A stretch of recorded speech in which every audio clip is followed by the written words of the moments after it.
Good day mga boss. Ikaw ba isang empleyado at gusto mong malaman ang iyong pag-ibig contribution? Kung updated o hindi? Ito ba ay nahulugan ng iyong company? Panoorin mo ito.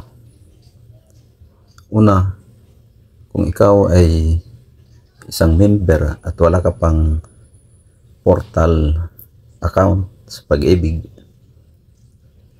kailangan mo munang magpa-register or mag-create account.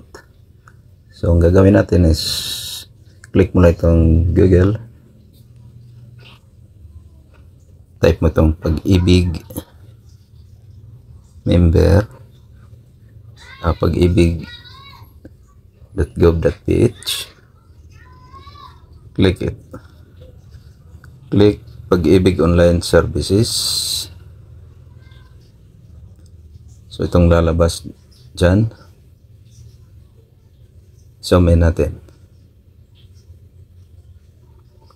Ngayon, kung wala ka pang pag-ibig, virtual pag-ibig account, i-click mo itong create account.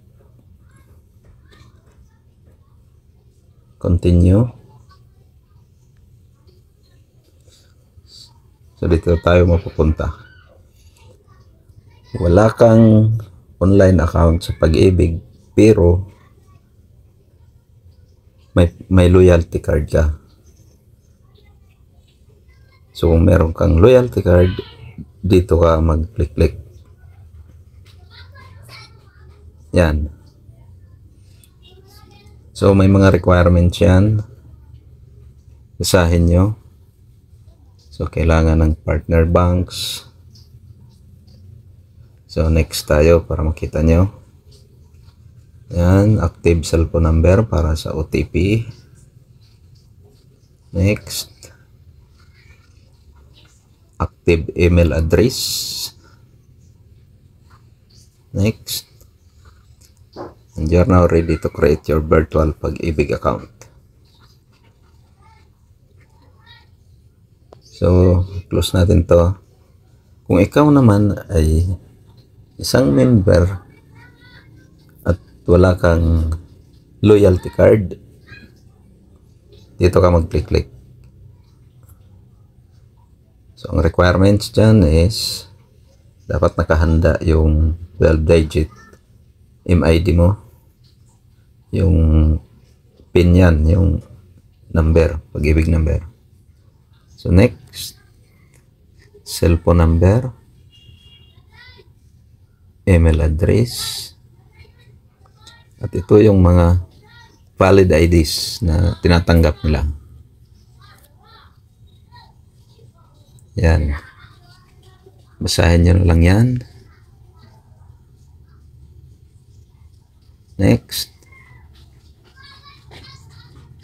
At magsiselfie ka pag na-enter mo na yan lahat.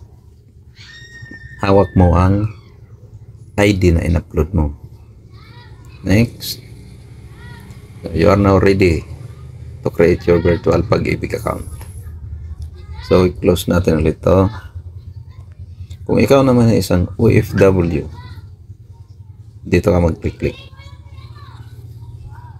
So, ganun din, 12-digit MID. Next. Cellphone number. Next. Email address. Next. Valid IDs. Magkatulad lang. So, selfie din. So, close natin to. Ngayon, pag nakagawa ka na ng account, ang main topic natin ay paano nyo makikita online yung contribution. Baka hindi inuhulugan ng company nyo yung contribution nyo. Kung saan ito ay mandatory sa gobyerno natin. So, balik tayo doon sa home. Ito na. Nasa home screen na tayo. Kung meron ka ng account, gusto mo nang malaman, updated yung hulog mo, click login,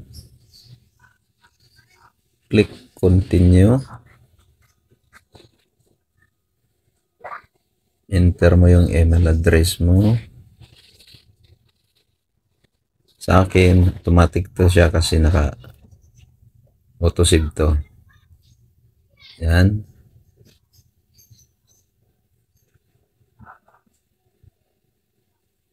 Itong guhit sa taas ng tatlo, i-click mo yan.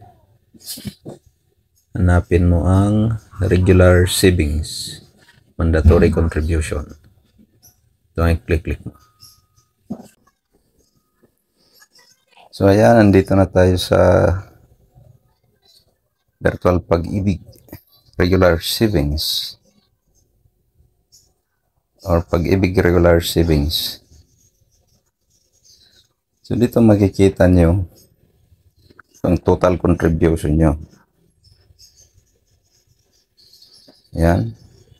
Ngayon, dahil gusto mong makita kung kompleto yung hulog ng pag-ibig mo. Halimbawa, nagtrabaho ka dati, 2021, nandun ka sa isang kumpanya, tapos lumipat ka. Ngayon, baka sinasabi mo, hinulugan kaya nila yung pag-ibig contribution. Ang gagawin mo ngayon, type mo dito 2021. Click mo itong view contributions. Ayan. Oh. Ito sa akin to, account ko to. Kompleto. Ngayon, sample natin kasi hindi na ako naghulog ng 2023. Titingnan natin yung 2023.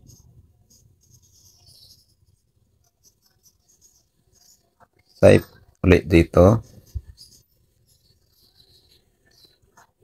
View contributions.